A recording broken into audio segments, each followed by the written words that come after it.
సోడిరాయి బ్రిడ్జ్లు అండి. గుమ్మిరేవులు పంచాయతీ సోడిరాయి బ్రిడ్జ్లో బ్రిడ్జి కొట్టుకుపోవడం బట్టి బైకులు, ద్విచక్ర వాహనం మరి రాకపోకలు చాలా ముఖ్యం కాబట్టి చూడండి, ఇక్కడ ఇద్దరు సహోదరులు బ్రిడ్జి వైపు కాకుండా కాలువ వైపు దింపుతున్నారు. చాలా జాగ్రత్తగా వెళ్ళాలి.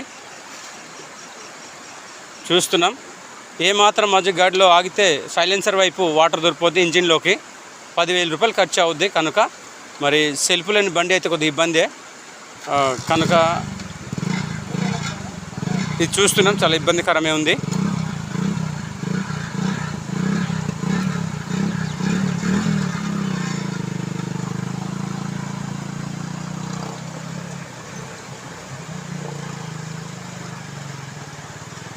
అలాగెళ్ళాలండి. కొద్ది రిస్క్తో కూడిన ప్రయాణం ఇది, ప్రమాదంతో కూడిన